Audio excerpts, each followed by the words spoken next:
Dès 1881, Nietzsche a une obsession, vivre à Corté, la ville des grandes conceptions.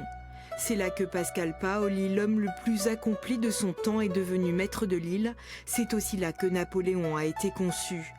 Pour en savoir plus, direction les Invalides à Paris.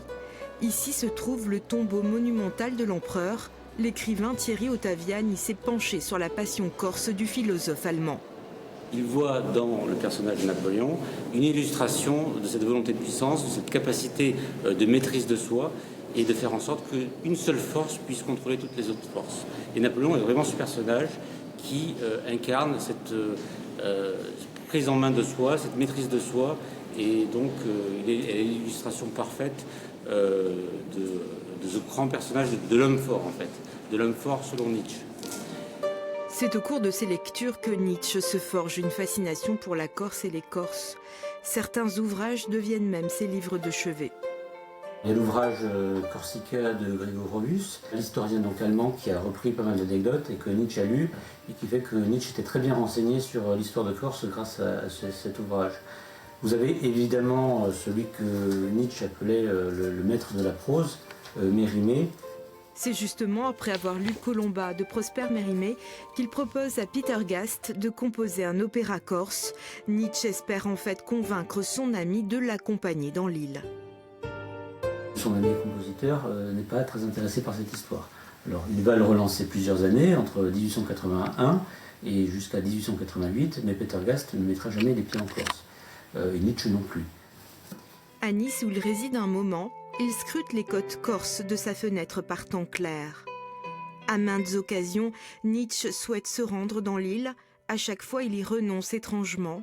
La Corse reste donc imaginaire, mais structurante pour son œuvre.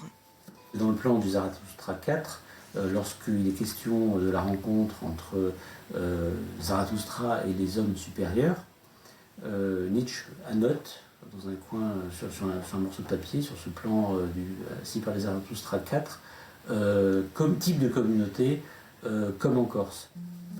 Entre 1880 et 1888, le philosophe rédige plusieurs commentaires élogieux sur la Corse. Des fragments de textes qui seront réunis à titre posthume sous le nom de volonté de puissance. Cet engouement de Nietzsche a pourtant longtemps été ignoré, de quoi susciter l'intérêt de nos contemporains. Bonjour, Thierry Ottaviani. Aujourd'hui, c'est Nietzsche et la Corse. Moi, ce que je trouve de spécial à Nietzsche, c'est qu'il ne parle pas comme un touriste. C'est-à-dire que le touriste va vous parler de la Corse et Nietzsche va vous parler des Corses. Je savais que Nietzsche avait écrit sur les Corses, mais j'ignorais totalement qu'il avait autant écrit sur les Corses.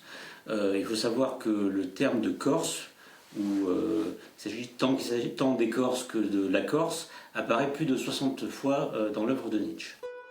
Nietzsche en est-il resté au cliché, à une Corse fantasmée, éloignée des réalités? Peut-être, mais un autre illustre philosophe en avait fait autant avant lui.